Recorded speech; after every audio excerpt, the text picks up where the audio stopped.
는 제가 그 작년에 사회안전망 관련된 발표를 좀 했었고요. 그리고 올해 이제 처음으로 블록체인 거버넌스를 통한 민주주의 미래라는 발표를 하게 되었습니다. 제 원래 전공은 지속가능 발전 거버넌스, 그 기후변화 환경, 그다음에 뭐 ODA 이쪽이 제 전공 전공 분야인데요. 작년에 제가 이렇게 부족하지만 논문을 하나 냈어요. 이게 레이저가 있나요? 없어요. 이게 첫 번째, 그러니까 4차 산업혁명 시대의 거버넌스 시스템을, 블록체인 거버넌스 시스템으로서의 전환과 뭐 시민사회 역할에 관한 서술적 연구에서 그냥, 어떤 레러티브한 내용들을 좀 정리해서 작년 저게 이제 8월에 나왔고 제가 한 6월부터 라이팅업을 했는데 그때 비트코인과 지금의 비트코인 가격은 엄청난 차이를 보이고 있죠. 그러니까 제가 작년에 제 논문 저걸 쓰면서 블록체인 거버넌스 논문을 쓰면서 비트코인을 투자를 했으면 지금 되게 더 제가 화난 모습으로 선생님들 뵐 수도 있었을 텐데 전혀 하지 않았습니다. 그래서 저는 이 두 책을 좀 추천드리고 싶어요. 초반이니까 이제 여러 책들이 많이 있어요. 저는 첫 번째 주에 박성준 센터장님 강의도 특강도 가서 들었고 지난주에 김태원 대표 특강도 들었는데 뭐 이렇게 블록체인 책들을 직접 갖고 오시는 분들도 있더라고요. 그래서 다양한 책들이 있는데 저는 이 두 책이 첫 번째 테스코 같은 경우는 블록체인 혁명 거의 뭐 조금 텍스트북이라고 말씀드릴 수도 있을 것 같고 이거는 제가 이 블록체인 혁명 제가 논문 쓸 때도 많이 활용했는데 비즈니스 블록체인은 작년 12월에 나왔어요. 11월인가? 그래서 제 논문에는 활용을 못했는데 이번에 새로 저도 조금 책을 봤는데 조금 더 구체적이고 실제화된 내용들이 많이 있어서 또 쉽습니다. 그래서 그리고 전자책으로도 보실 수 있고요. 전자책이 좀 더 쌉니다. 그래서 편하게 한번 이렇게 보셔도 좋을 것 같은 생각이 좀 듭니다.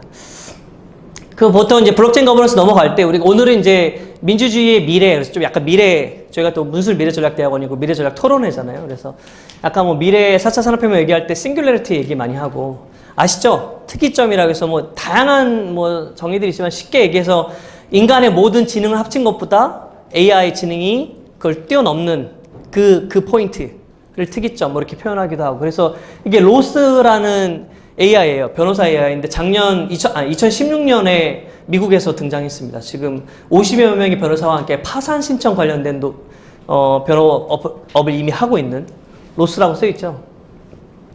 자, 이건 더 재밌는데요. 네. 이거는 되게 조금 그림 보이세요? 이게 뉴요커의 2017년 10월에 실린 사진인데 조금 적나라한데요. AI가 이제 일을 하고 사람이 가운데 있죠. AI가 이제 사람한테 동전을 던져주면서 사람은 이제 약간 좀 이렇게 적나라한 표현으로 이건 이제 좀 약간 극단적인 얘기고 왼쪽 얘는 호모 데우스라고 요즘에 좀 많이 또 뜨는 책입니다. 데우스가 신이잖아요. 호모는 사람이고 그래서 신이 된 인간.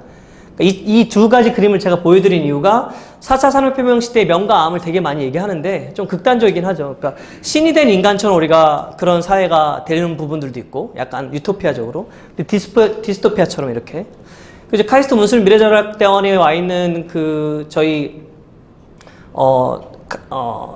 에빈 토플러와 함께 갑자기 성함을 까먹었네요. 제 하와이대 교수님 짐 데이터 교수님. 나중에 만나면 혼나겠네요. 짐 데이터 교수님이 이제 카이스트에 종종 와 계신데 짐 데이터 교수님은 4차 산업혁명 시대에 완전 실업사회가 될 것이라는 말씀도 하셨어요. 그러니까 우리 인간은 놀아도 된다. 호모 파덴스라고 뭐 창조경제연구회 이민아 이사장님은 그런 말씀도 하시고 이제 그 책도 나왔는데 그런 의미에서 호모 데우스라는 책 의미도 있습니다. 제가 이런 말씀들 이런 그림들을 들은 이유가 처음에 제가 말씀드렸고 저는 작년에 논문을 1년 전에 거의 쓰면서도 코인 투자는 하지 않았거든요. 그래서 제가 오늘 드리고 싶은 큰 의미는 저희는 너무 이 비트코인을 만든 사토시가 꿈꾼 세상은 코인의 세상이 아니라 좀 더 넓은 세상의 미래의 변화인데 우리는 너무 코인에만 집중하고 있는 거 아닌가라는 측면에서 오늘은 좀 더 넓은 얘기, 우리 사회 변화 얘기, 우리 사회의 어떤 정치 민주주의 또는 시민 참여, 혁신, 뭐 그게 뭐 디지털 크러쉬라고 표현되기도 하고요. 뭐 해터라키라고 표현되기도 하는데 그런 얘기들 좀 나눠보고 싶습니다.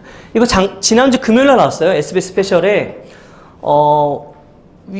위대한 혹은 위험한 실험 해가지고 SBS 스페셜에 일요일날 나왔고 오늘도 KBS 스페셜에 또 블록체인 관련된 요즘에 되게 핫한 이슈니까요. 그래서 SBS 스페셜의 결론 사진입니다. 맨 마지막에 나왔던 사진을 제가 잘 찍어서 너무 좋은 세상이죠. 바로 이렇게 제가 제 집에 있는 TV에다가 제 핸드폰을 찍은 건데 꼭 뭔가 만든 것처럼 되게 깔끔하게 나오지 않았나요? 그래서 좀 그런 좀 큰 변화의 미래들을 좀 저희가 보면서 오늘 말씀을 좀 드려보자는 의미에서 이 사진을 좀 다시 갖고 왔습니다.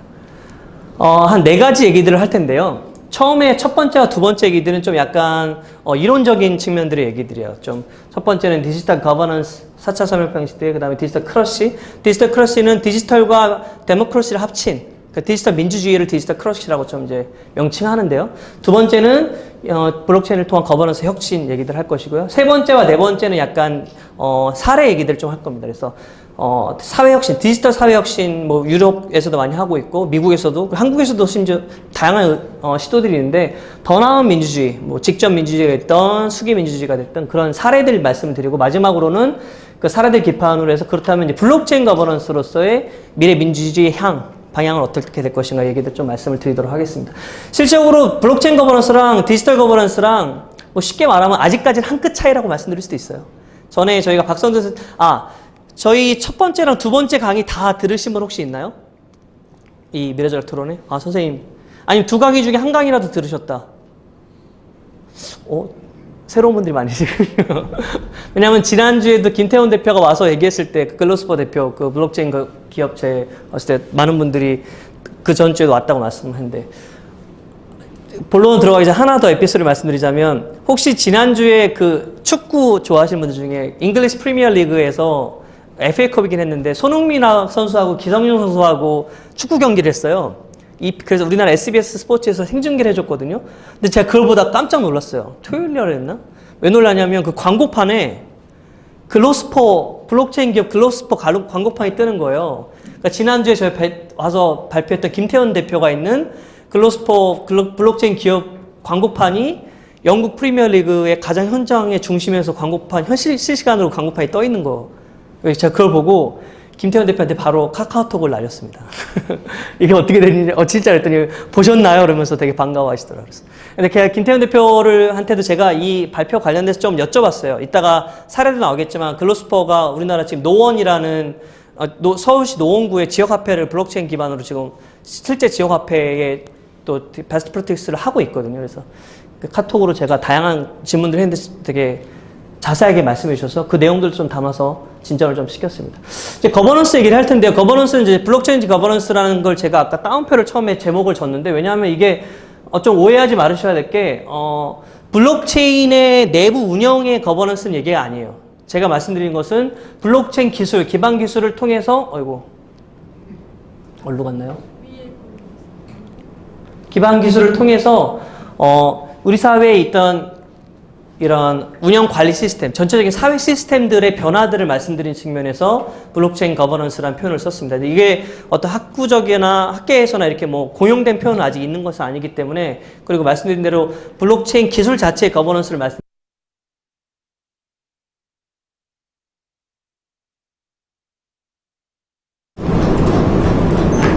제가 여러 번 눌렀더니 이게 레이저도 없고 좀 아쉽네요. 네. 첫 번째, 그래서 거버넌스 의미들이, 한 번에 안 넘어가는군요. 거버넌스 의미들이, 그러니까 거버먼트에서, 정부 일중심의 거버먼트에서 협치와 공치라고 표현되기 위한 다양한 사회 참여들이 함께 관리하고 운영하는 그런 시스템 거버넌스로서. 이따 우리 이 박사님께서도 다양한 중요한 말씀들을 많이 해주시겠지만, 한국행정연구원에서 다양한 또 연구들을 많이 하고 있고, 요즘에 정부 혁신에 관련된 많은 얘기들 하고 있으니까. 그래서 디지털 거버넌스 얘기들이 저전부터 많이 이어져 왔어요. 그래서 뭐 우리가 이런 디지털 거버넌스라는 표현들을 디지털 기술 융합에 기반을 둔 시장과 사회를 운영하는 새로운 메커니즘으로서 계속적으로 기술적 요소와 거버넌스라는 의미들이 계속 운영 메커니즘이 결합되어서 발전되어 왔고요. 뭐 스마트폰으로 무장한 시민들에 의해서 다양한, 우리 재작년이죠 벌써 국정농단 사태의 청문회에서도 뭐 김기춘 실장에 관한 뭐 이런 것들도 직접 시민들이 인터넷으로 뭐 더불어민주당의 모 의원들한테 이런 메시지 전송해서 그것들을 청문회 현장에서 시민들이 보낸 증거 자료들을 청문회 현장에서 공표하게 되는 뭐 이런 실시간적인, 이게 그런 의미들이 정치 참여들이 엄청나게 이루어지고 있는 그게 또 물론 이제 순기능과 육군이 같이 공존하긴 하지만요. 그래서 디지털 민주주의, 디지털 클래스라는 시대를 향한 전환들이 매우 급속하게 이루어지고 있는 것들을 볼 수 있겠습니다. 뭐 정부 3.0 얘기들도 많이 있고요. 정부 4.0까지 얘기 나오고 있는데 우리 이재호 박사님께서 워낙 그런 얘기들도 관련해서 이따 토론 때 말씀해 주실 거라고 생각하고, 근데 제가 아까 짐 데이터 미래학자인 지금 카이스트 초빙 교수 계시고 지금 이제 미국 하와이드에 계신 현존하는 미래학자 중에 가장 이제 유명하신 분의 한 분이라고 할 수 있는 짐 데이터 교수께서는 근데 지금의 디지털 크러시나 디지털 민주주의는 말이 끄는 마차에 내비게이션을 다는 형국이다라는 표현도 하고 있어요. 그러니까 기술은 너무나 그 내비게이션을 하게 돼 있는데 그걸 운용하는 사람들, 예? 그걸 운용하는 정부, 그걸 운용하는 단체들, 조직들은 여전히 말을 끄고 있는 그 정도로 이렇게 좀 그 갭들이 많이 있다는 얘기들을 하는데요. 그래서 아까 말씀드린 디지털 클래스는 디지털 및 모바일 직접 민주주의 결합 의사결정 방식으로 할 수 있고 개별 정책을 중심으로 시민사회 연대하는 정책 네트워크 형태로 진화하는 뭐 의미도 있고, 헤터라키는 하이어라키랑 반대예요. 하이어라키는 수직적이잖아요. 헤터라키는 이제 수평적인 측면에서 어떤 다중지배 중점이라든지 디지털 기술 중요한 매개 역할을 해서 시민들의 참여 촉진, 책임성 구현, 다음과 협동 뭐 이런 측면들을 얘기하고 있습니다. 이따가 좀 더 사례들을 보면서 말씀드릴 수 있을 것 같고요. 수기 민주주의 발전들도 많이 나오고 있어요. 이번 정부에서는 이제 원전 관련해서 이제 공론조사들도 다양한 수기 민주주의 방식들로 해왔는데 디지털 거버넌스나 디지털 크러시가 수기 민주주의의 어떤 발전과 실현 가능성으로도 많이 얘기 나오고 있고 그런 미래정책 거버넌스의 측면들. 그래서 뭐 이따 사례들을 보겠지만 다양한 국가에서 사례들이 나오고 있습니다. 포인트 안 나오는데 저는 계속 포인트를 누르고 있네요. 자, 그렇지만 이게 이제 합리적인 토론의 공론의 장으로서 요건이 실제로 성립될 것이냐, 인터넷만 가지고 이렇게 하는 것들이 뭐 그런 의미에서 디지털 크러시의 한계라든지 앞으로 나아갈 방향이라든지 이런 얘기들도 좀 의문들, 퀘스천 마크를 많이 던지고 있는데요. 그렇다면 그런 가능성과 한계를 보여왔던 디지털 크러시, 디지털 뭐 아까 말한 헤터라키, 디지털 민주주의, 디지털 사회 참여 이런 것들이 블록체인을 통해서는 어떻게 업그레이드 내지는 탈바꿈할 수 있을 것인가 얘기들을 좀 이론적인 측면에서 두 번째로 말씀드리겠습니다. 이거 뭐 전에 뭐 박성준 센터장님이 저희 발표나 아니면 창조경제 연구에서 발표에서나 뭐 이미 많은 자료들이 나왔었고 저희 2주 전에서도 많이 말씀해 주셨는데 뭐 블록체인에 관한 정의들이 되게 많습니다. 뭐 지금 쭉 나온 코끼리 안에 스마트 계약, 뭐 분산 원장 많이 있는데 이것들을 좀 저는 이 도표가 좀 간단하게 잘 설명되었다고 봐서 제가 참고해서 갖고 왔는데요. 블록체인 첫 번째는 이제 비트코인과 뭐 이더리움으로 생산되는 블록체인 1, 2, 3의 측면에서 이제 컴퓨팅 시스템, 네트워크 신뢰 기반 컴퓨팅 시스템으로서 가치의 인터넷, 신뢰 기반 인터넷, 제2의 인터넷으로 진화되고 있는 모습들이 나온다는 것들을 이렇게 표현하고 있습니다. 이따가 또 다른 그림을 통해서도 다 설명을 다시 드리겠지만 저희도 이의 측면을 이 앞 단계의 코인 정도에서의 분산 원장으로만 생각하시기보다 전체적인 사회 기반 운영 시스템, 사회의 변화들, 거버넌스를 움직일 수 있는 신뢰 기반의 인터넷, 네트워크 인터넷 시스템으로 생각해 보시면 좋겠다는 생각들이 들었고요. 이 그림에 나온 것처럼. 네, 기본 원리나 특징들은 이미 뭐 많이 알고 계시겠지만 간단하게만 다시 짚고 가자면 블록체인이 어떤 게 금융거래 측면에서부터 뭐 표현들을 많이 하지만 소유주 간 거래들을 P2P로, 피어로 개인 간의 거래를 하고 그것들이 암호화된 블록으로 저장이 되고 블록 간에 연결이 되고 분산 저장이 되는 그걸 통해서 분산된 신뢰와 자기 조직화 기술들이 나타나는 그래서 거의 모든 정보를 완벽하고 안전하게 기록할 수 있다는 보안성의 측면에서 아주 뛰어난 위변조가 불가능한. 하지만 김태원 대표도 지난주에 와서 얘기했지만 해킹 할 수 있습니다. 그리고 다양하게 많은 위험 요소들을 지난 발표에서 많이 하셨는데 나중에 가시면 한번 우리 아까 최현정 교수께서 말씀하셨지만 저희 그 아프리카 TV에서 전에 있던 강의 영상들을 다 볼 수 있으세요. 한 번씩 한번 보시면서 한번 이렇게 그 스토리 라인들 한번 보시는 것도 좋을 것 같은데 다양한 여전히 많은 구멍들과 허점들이 있는 것들도 있습니다. 해킹의 문제나 이런 것. 다수가 51%가 위험한 공격들을 하게 되면 무너질 수 있는 공개 블록체인 측면도. 이따가 제가 또 공개 블록체인과 퍼블릭과 프라이빗 블록체인에 관련된 얘기도 잠깐 말씀드리겠지만요. 하지만 그럼에도 불구하고 이런 익명성, 분산성, 투명성, 보안성 측면에서의 상당한 기존과 다른 그래서 간단하게 그냥 개인 간의 거래 기록이 암호화돼 블록에 저장되고 이걸 해시라고 그러는데요. 그것들이 서로 연결돼서 네트워크 참여자 모두에게 분산 저장되는 그러니까 내 컴퓨터에만 내용이 있는 게 아니라 모든 사람들의 컴퓨터에 내 기록이 남아 있어서 모든 사람들이 그 기록들을 인증해주고 검증해주는 완전히 네트워크화된 그런 시스템이라고 볼 수 있겠습니다. 그래서 그런 의미들이 좀 그림으로 나오고 있고요. 이것도 박선준 센터장께서 좋은 그림으로 보여서 저는 좀 갖고 왔는데 좋은 것 같아요. 그러니까 기존은 저희가 이 왼쪽에 있는 거죠. 지금 인터넷 쓰고 계시잖아요. 핸드폰 하고 계시죠? 핸드폰에 어플리케이션 엄청나게 하고 계시죠? 어플리케이션이 되게 많이 있습니다. 다양한 어플리케이션이 제가 어제 노트 에이스로 바꿨거든요. 제가 처음으로 노트펜을 써봤는데요. 아시죠? 노트 이렇게 쓰는 거. 그러다가 이제 갤럭시 7을 그동안 쓰다가 노트 에이스 봤는데 어플리케이션을 새로 이제 하려고. 근데 뭐 한 2년도 안 되지만 하여튼 새로운 어플리케이션으로 하다 보니까 똑같은 거라도 새로운 어플리케이션이 지하철 타고 오면서 제가 보니까 지하철 어플리케이션 새로 깔아왔는데 전에 쓰던 것보다 그 사이 더 좋은 어플리케이션이 또 많이 생겨서 그렇게 계속돼서 업데이트 되고 있죠. 그러니까 이렇게 지금 왼쪽 편에서 우리가 운영체제 저도 이제 갤럭시 쓰니까 안드로이드 쓰고 있는 것처럼 이렇게 잘 쓰고 있습니다. 근데 오른쪽으로 이제 넘어간다는 거죠. 오른쪽으로 넘어가게 되면 안드로이드 시스템에서 블록체인 운영 시스템으로 가고 이제 DAB라고 부릅니다. 어플리케이션 거의 다 저희가 쓰는 거 똑같이 블록체인 시스템 안에서 어플리케이션 쓸 수 있어요. 그걸 DAB라고 앞에 이제 분산화된 Decentralized Application에서 분산화 앱을 해서 DAB라고 보통 표현하게 됩니다. 이런 식으로 왼쪽에서 오른쪽으로 넘어간다는 부분들을 좀 보시면 좋을 것 같아요. 그래서 어차피 사례들을 보면서 조금 간단하게 설명드릴 수 있을 것 같은데 이게 이제 블록체인 활용부 지난 시간에 이제 토론자로 왔었던 에트리의 정보통신연구원의 임명한 박사께서 이것도 잘 해주셨는데요.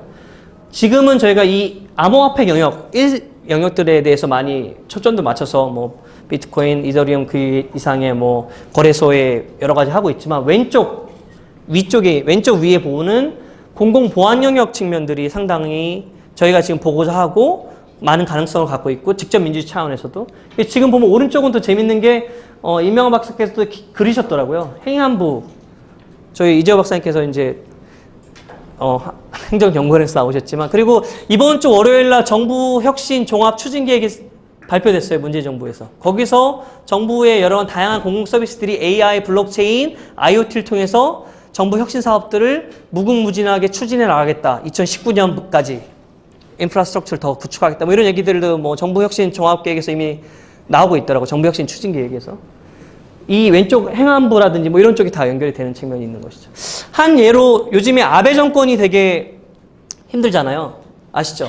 그 아베 정권이 스캔들 모리모토 학원을 이제 국유지 시세보다 한 8분의 1 가격의 국유지의 땅을 모리모토 학원에 넘기면서 근데 그것들을 이제 은폐하려고 했던 그래서 결국에는 그 담당자였던 재무성 직원은 자살을 하고 국세청 장관이라 해야 되나요? 국세청 청장이라 해야 되나요? 청장은 사임을 하고 그런 스캔들이 빠져 있죠.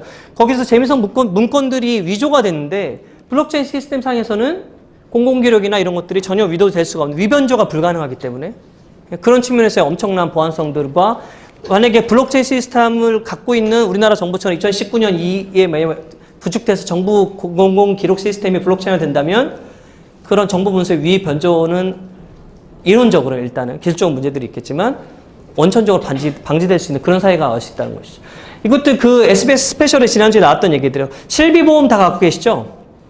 실비보험이 원래 이제 되게 귀찮은 게 다 나오면 만약에 저도 요즘에 한의원 기자가 교통사고 얼마 전에 나서 한의원을 가면 나오잖아요. 그게 이제 자기가 나중에 뭐 진료비 명세서나 이런 거 다 띄워가지고 그걸 다 모아서 우편으로 자기 보험회사 담당자한테 보내고 우편 담당자가 그걸 또 모아서 이런 식으로 저자리고 이제 대부분의 사람들이 되게 불만들을 많이 갖고 있대요. 71%가 지급절차 관련된 불만들을 갖고 있고 제대로 청구도 못하고 있고 근데 블록체인 시스템을 보험스러운 방식으로 간다면 쉽게 바로 블록체인 시스템 상에서 제가 아까 D앱을 제가 벌써 드렸잖아요. 어플리케이션, 블록체인 어플리케이션 하에 이런 것처럼 보험 지급들이 바로 될 수 있는 그런 측면들도 나올 수 있다는 부분들도 볼 수 있을 것 같죠. 그리고 예로 이게 이제 약간의 이제 기존의 인터넷과 뭐가 다르냐 얘기들이 좀 있어서 하나만 더 얘기를 드리면 혹시 제주 여행 갈 때 국내선 항공편을 타시잖아요. 근데 저는 이제 제 아이가 지금 이 시기 비교해서 아이랑 같이 가게 되면 아이는 공짜예요. 24개월 이하는 그러니까 국내도 그렇고 국제도 그렇고. 근데 24개월 아이라는 걸 증명을 해야 되잖아요. 근데 보통은 공항 직원들이 그냥 들여보내줍니다. 그냥 뭐 그것까지야 굳이 이렇게 들여보내는데 굳이 확인한 사람들은 제가 이제 제가 제 카메라로 찍어가지고 주민등록번호를 찍어서 보여줘요. 그것도 디지털 사진이죠. 근데 하지만 디지털 자산은 아니에요. 저번에 박성필 센터장이 디지털 자산 말씀 많이 하셨는데, 왜냐하면 그건 그냥 사진일 뿐이니까. 그래서 그 검색대 들어갈 때 직원들이 뭐라고 저한테 그러냐면, 작년 10월 얘기였는데, 다음부터는 직접 종이를 프린트해서 갖고 오세요. 이렇게는 안 됩니다, 원래는. 였어요. 근데 그게 만약에 블록체인화돼서 공공기록물들이 블록체인화돼서 이 영역의 공공보안력으로 가면 블록체인 어플리케이션 상에서 제 주민등록등본 자체가 바로 인증이 될 수 있는 거죠. 보여줄 수 있는 거죠. 지금은 사진을 찍어서 보여주면 안 된다고 하는데 그게 아예 공공기록 인증으로 상용될 수 있는, 지금 이 보험 수령, 실비 수령 방식처럼 공공기록 여러 가지 상황들이 블록체인화돼서 다양한 정부 혁신과 실생활의 혁신들이 이루어질 수 있는 측면들이 있다는 것입니다. 자, 이거는 뭐 블록체인 미래 전망들이 2027년 이후로는 지금 제가 말씀드렸던 디지털 어셋이라는 것들이 그냥 사진으로 찍어서 끝나는 지금 상황이 아니라 그 사진 자체에 원장 번호가 붙고 그 사진 자체가 모든 사람이 네트워크된 시스템 하에서 인증되어지는. 그래서 제가 부동산 건설 대학원을 최근에 한번 뭐 특강 한번 간 적이 있었는데, 부동산 중개 하시는 분들이 좀 걱정하고 계세요. 이 디지털 어셋을 통해서 뭐 다양한 사례 중에 직접 부동산 거래도 이제는 부동산 중개업 하시는 분들이 하지 않고 직접 P2P, 개인과 개인 간에. 왜냐하면 그전에는 신뢰의 문제가 있었잖아요. 이걸 내가 뭐 등본을 사진을 찍는다 하더라도 쉽게, 심지어 그냥 컴퓨터 그림판 가서도 위조할 수 있습니다. 쉽게 의지할 수 있어요. 지금 상태에서는. 하지만 블록체인 시스템에서 위조번지가 원천적으로 불가능하기 때문에 그런 블록체인을 통해서도 다양한 직업군의 비례라든지 뭐 이런 일자리 미래들도, 하지만 여기서 보는 것처럼 블록체인으로 직접 국가에 세금을 징수하고 블록체인 암호화폐를 보관하고 뭐 이런 것들이 지금 2027년이라는 어떤 기술적 티핑 포인트들로 얘기 나오고 있습니다. 이거를 한번 혹은 제가 사례로 넘어갈 건데요. 이게 조금 중요한 게, 근데 사진이 좀 잘 안 나왔네요. 이게 이제 블록체인이 공개 블록체인과, 그러니까 퍼블릭 블록체인과 프라이빗 블록체인이 있어요. 혹시 올 초에 2월 초인가요? JTBC 뉴스룸에서 유시민 작가 전 장관하고 저희 카이스트 원장 정재승 원장 이런 분들이 오셔서 블록체인 토론회를 긴급하게 연 적이 있었어요. 블록체인 신기루인가 신세계인가 였어요. 유시민 장관 쪽은 신기루였고요. 정재승 교수 이런 분들이 신세계였는데, 그 중에서 지금 뭐 여러 가지 이슈도 있지만 하나 부딪힌 게 이거였어요. 그러니까 블록체인하고 암호화폐하고 분리가 될 수 있느냐. 근데 신세계라는 측면에서 분리가 될 수 없다고 많이 말씀하시거든요. 근데 그거는 공개 블록체인 상에서 만든 말씀이에요. 그러니까 우리 사회 전체 모두가 참여한, 모든 사람이 참여하는 퍼블릭으로 열린 공개 블록체인. 그래서 여기서는 기존에 있던 법칙들을 바뀔 수 없어요. 누구나 접근이 가능하고 암호화폐가 필요하고 어떤 신뢰성이나 투명성들이 보장되어지고 확장성들이 보장되어지고.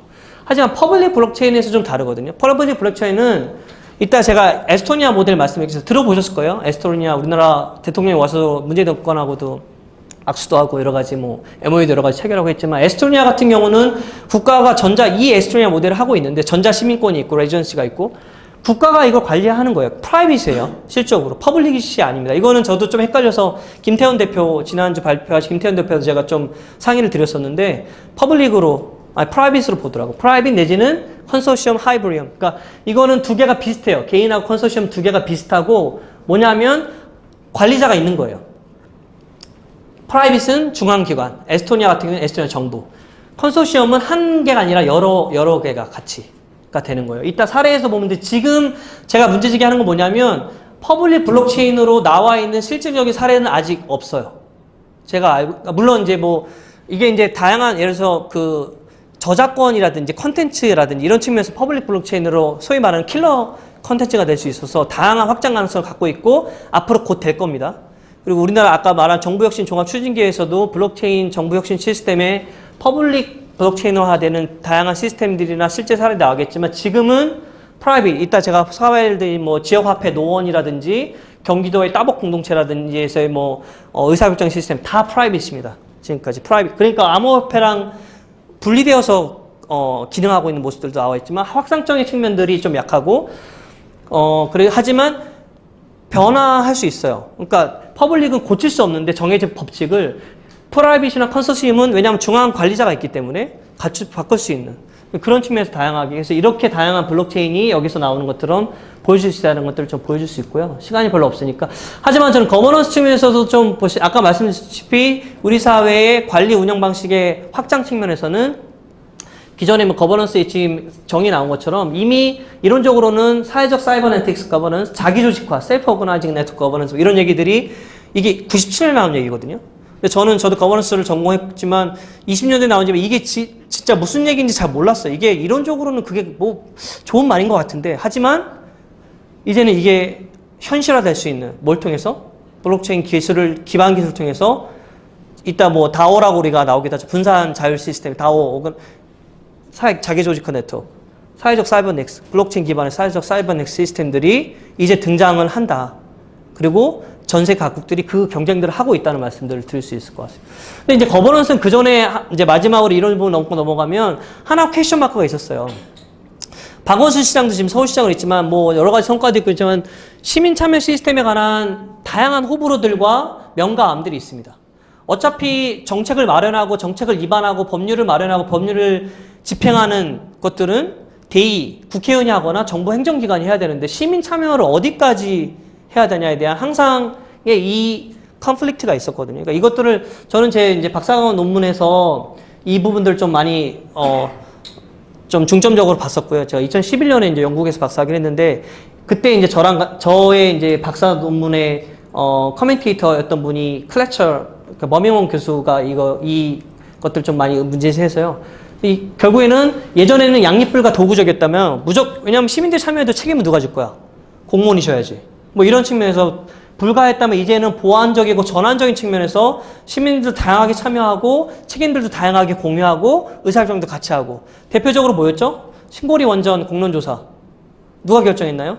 시민들이 결정했죠. 네. 그런 측면에서의 원래 공론조사 방식은 갈등 상황에서 있을 때 이제 갈등 참여 방식으로 많이 활성화됐었는데 이번 정부에서는 그걸 아주 또 시민 참여적 공론조사라는 약간의 과학적인 샘플링을 통해서 더 하여튼 발전시킨 지금 문제되는 최근에 헌법 개헌들의 대통령 개헌안이 지금 3째 것이 발표됐는데 가장 국민들의 91%의 동의를 받는 헌법 개정안 중에 하나가 뭔지 아세요? 아니, 가장 91% 동의를 받는 개헌안의 이슈.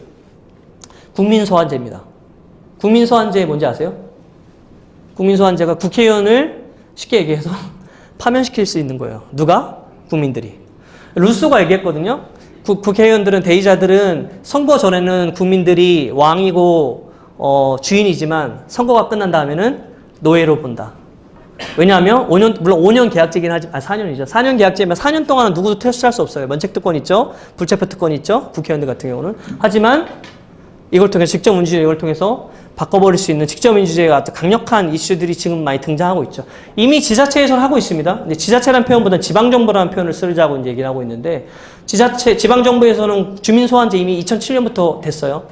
시장이나 도지사는 유권자의 10%, 그 다음 지방의원 같은 경우는 유권자의 20% 이상이 동의하면. 근데 되게 힘들죠. 왜냐하면 투표 다 가서 오프라인으로 번호 받아야 되고, 서명 받아야 되고, 주민등록 번호 받아야 되고, 이거 위조한 건지 어떻게 하는지 어떻게 알아요? 주민등록번호 그 사람 건지 어떻게 알아요? 이 사람이 직접 사인했는지 어떻게 알아요? 지금 수많은 우리 뭐 선거 처리 이럴 때 항상 그런 문제들이 많이 있어 왔잖아요.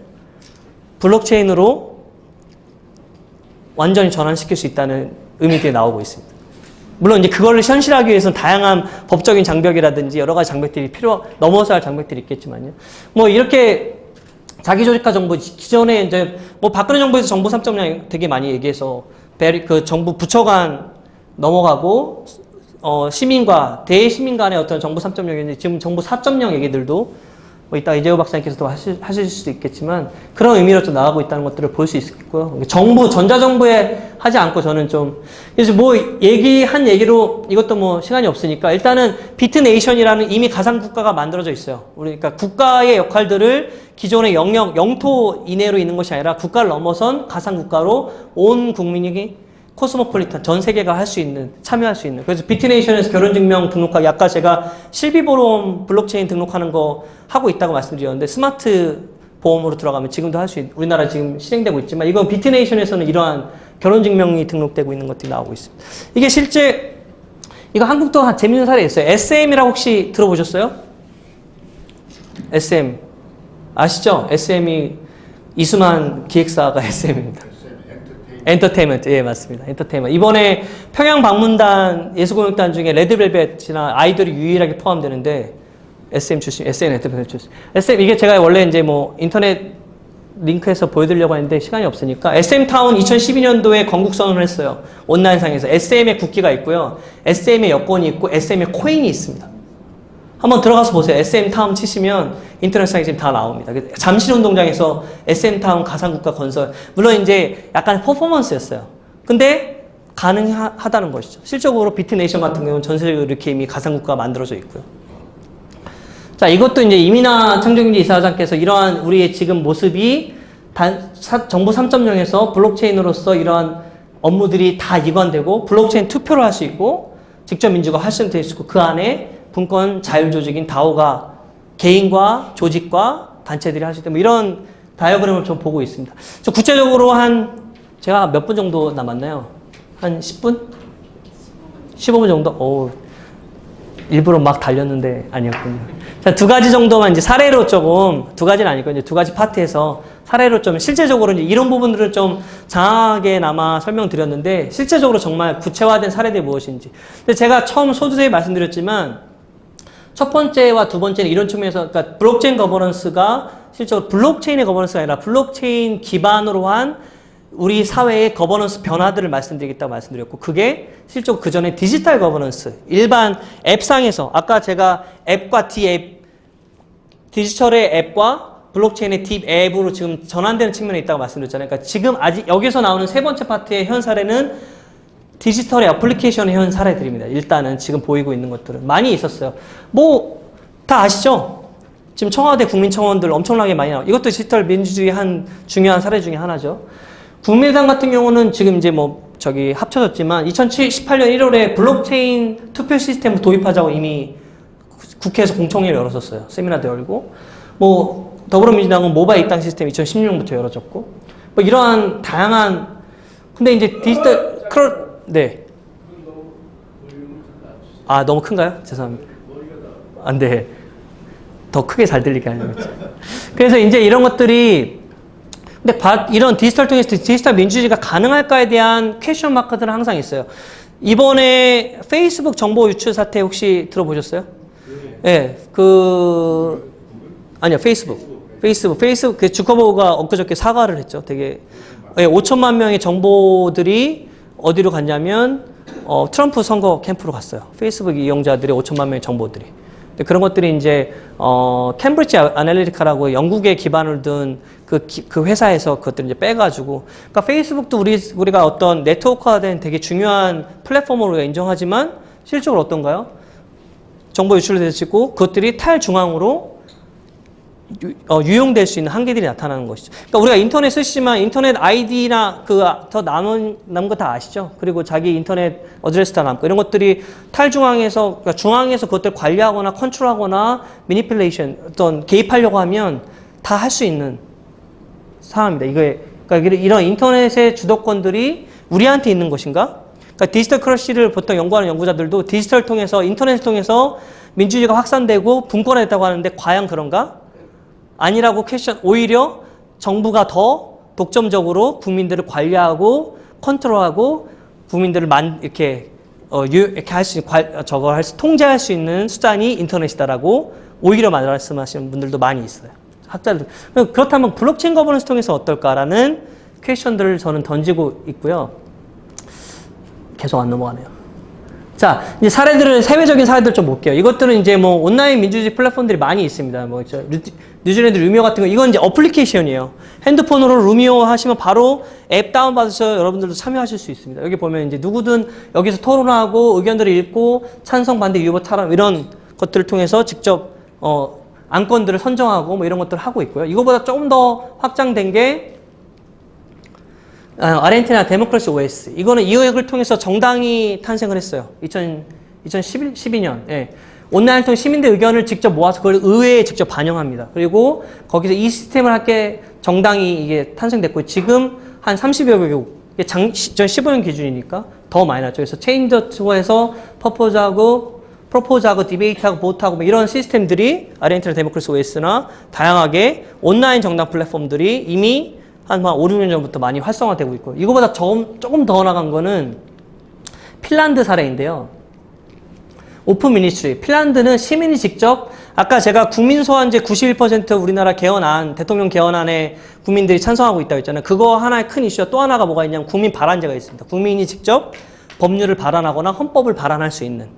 이거는 주민 발안제도 이미 우리는 지자체에서 하고 있어요. 근데 쉽지 않죠. 그것들도 이제 뭐고, 세월호 같은 경우는 600만 명이 주민 청원을, 주민 발안을 했지만 실적으로는 법률안에 반영되지 못했거든요. 이런 측면들도 있고. 근데 이것들 같은 경우는 오픈 미니스 플랫폼을 통해서 온라인으로 간편하게 법안을 발의하고 개정 요구. 실질적으로 한 예로 음주운전 가해자 가중처벌안이 의뢰에 발의돼가지고 온라인 플랫폼을 통해서 실제 의결이 됐어요. 법률 제정이 됐습니다. 핀란드 같은 경우. 근데 우리나라도 지금 이런 거 있는 거 아세요? 국회 톡톡이라고 있습니다. 국회 톡톡. 국회 톡톡이라고 지금 치시면 바로 국회 톡톡 하고 있어. 국회 톡톡은 우리나라가 한 1000명 이상이 하면 국회의원들이 그걸 발의를 해서 의견들을 모아서 하게 돼 있어요. 하지만 자발적으로. 그냥 관심 있는 의원들만 참여하는 거죠. 이따 제가 그것도 원래 사진이 있어. 치면 바로 들어가니까. 이게 이제 마지막으로 이러한 기존의 디지털 블록체인 말고 인터넷 디지털 사회에서 6대 혁신 분야로 유럽에서는 이 공유경제부터 개방 조건 심지어 이제 펀딩, 엑셀레이션, 크라우딩 펀딩까지도 하고 있습니다. 그래서 지금은 이 6대 분야들이 2.0으로 넘어가서 더 확산되고 있는데 그전에는 정부와 기업만 했더니 지금은 이제 시민사회까지 연결돼서 쭉 나와 있고요. 이런 사례들은 인터넷 시험에 다 나와요. 재밌는 사례들이 많이 있으니까 보시고, 재밌는 거는 공유경제로 피어바이 같은 경우는 재활용 상품들을 직접 모바일로 해가지고 직접 어느 지점에 내가 원하는 재활용 시스템들이 있는지를 서로 연결시켜주는 그런 모바일 어플리케이션이.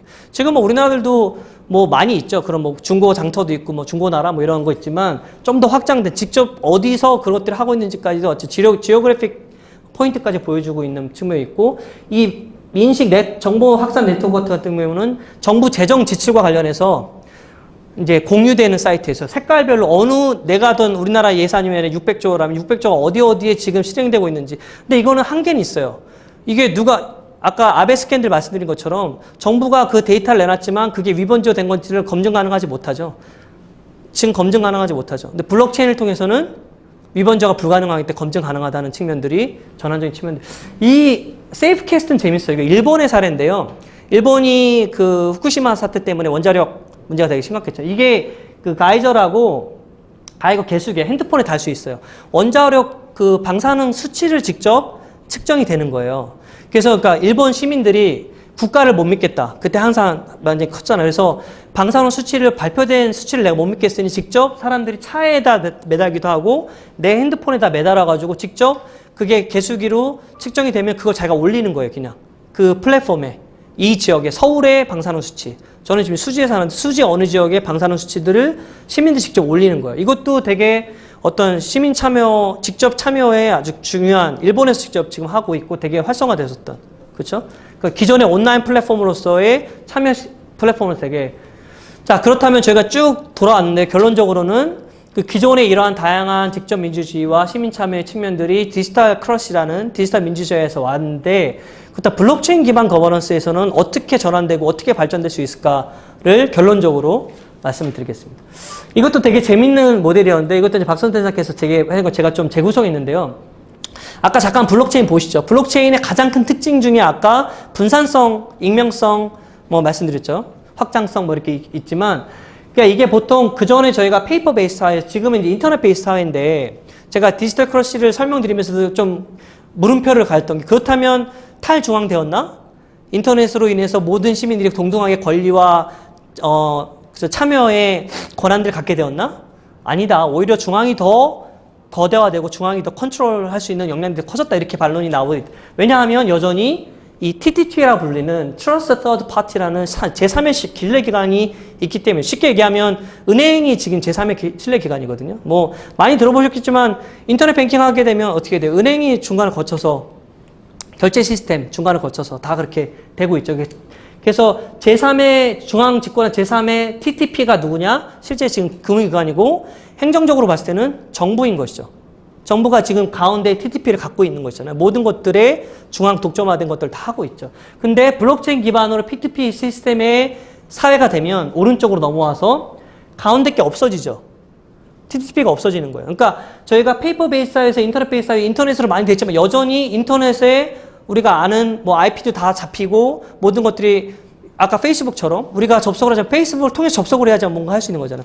네이버 뉴스 기사 검색 뭐 이런 것들 되게 뭐 정치화 이슈화가 됐죠. 왜 그렇게 됐나요? 네이버라는 공룡이 있어서 저희는 네이버를 통해서 이제 뉴스를 보잖아요. 예? 저도 뭐 여러 가지 매체들 많이 보지만 네이버 기사로 되게 많이 보거든요. 네이버가 온라인 플랫폼으로서 여전히 인터넷 베이스 사회지만 TTP에 누가 있는 거예요? 네이버가 있는 거예요. 네이버라는 중앙 집권에 대한 제3자가 있다는 뭐 그렇게 표현할 수도 있는 거죠. 근데 그런 것들이 블록체인화해서 이렇게 오른쪽으로 갈 수 있다는 것이고 아까 제가 블록체인 그 그림에서 이 영역에서 공공기록이라든지 조달 시스템 이런 것들의 블록체인화 그림으로 보여드렸잖아요. 행안부 선거관리위원회 이 미래들이 어떻게 될 것이냐의 측면들이 이제 나오고 있는 것이죠. 실적으로는 이 탭스콧은 뭐라고 얘기하냐면 블록체인 민주주의, 국민을 위한 블록체인 덕분에 변경 불가능한 정부의 행위를 변경 불가능한 원장을 기록할 수 있게 되었고 힘 있는 소수사회 견제와 균형을 넘어서 다수의 합의에 근거한 정책을 마련할 수 있게 되었다라고 얘기하고 있습니다. 이게 단순한 말이지만 되게 큰 힘을 갖고 있거든요. 사례들로 마지막으로 좀 보도록 하겠습니다. 이 에스토니아 모델 같은 경우는 아까 제가 근데 이거는 퍼블릭 블록체인이 아니라 제가 프라이빗 블록체인 국가가 중앙으로서 프라이빗으로서 관리를 하고 있는 블록체인이라고 얘기할 수 있는데 이게 이제 시민권이에요. 이게 시민권이 좀 있고 온라인 시민권이 있고 이게 국민이 디지털 아이디를 갖고 있고요. 어느 곳이라든 디지털 아이디를 가지고 다 여행할 수 있고 전자화된 세무 문서를 받을 수 있고 부동산 소유권을 인정할 수 있고 아까 그래서 우리나라 같은 경우 이제 부동산 관리 중개업 분들이 블록체인 사회에서는 그 뭐 우리 4차 산업혁명 시대 일자리 명가하면서 암으로 갈 수 있는 뭐 이런 위험도 있다는 말씀을 드렸는데 이 스쿨 시스템으로 부모들과 학생들과의 이런 커리큘럼 성적 확인하고 쌍방향 협의하는 것들이 이 에스토니아 모델들이 있어요. 이게 지난주 그 SBS 스페셜에서도 잘 나왔어요. 아이고야 어렵네요. 아니요 안 돼. 제가 여기서 직접 하겠습니다. 이게 먹어가지고 안 누를까요?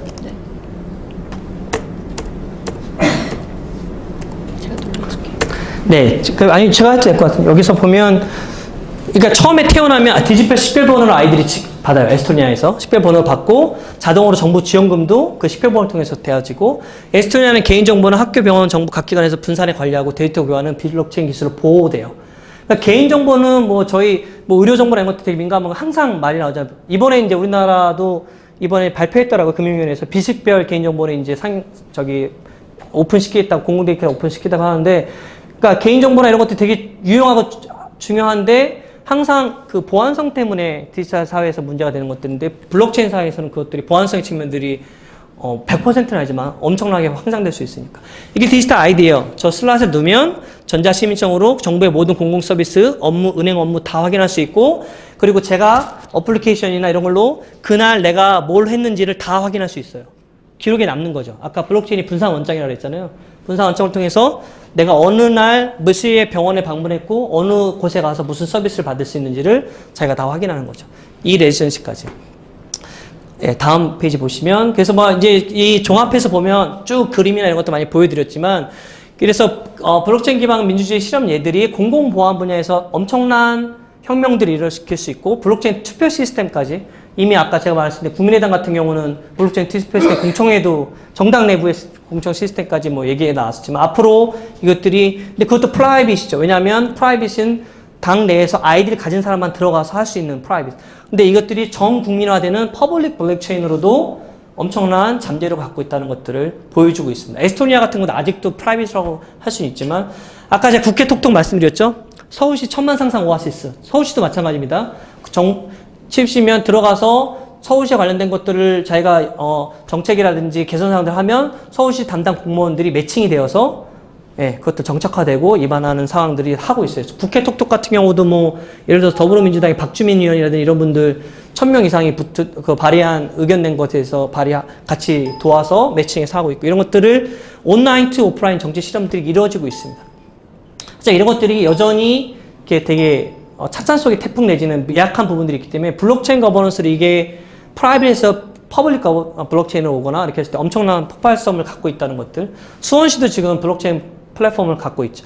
수원시 같은 경우는 재밌는 게 이게 이제 정치 실험뿐만 아니라 에너지 쪽이나 환경 쪽에서도 되게 재밌는 이슈가 돼요. 그 스위치 토큰이라고 수원시는 스위치 토큰이랑 MOU를 체결했거든요. MIT에서 개발한.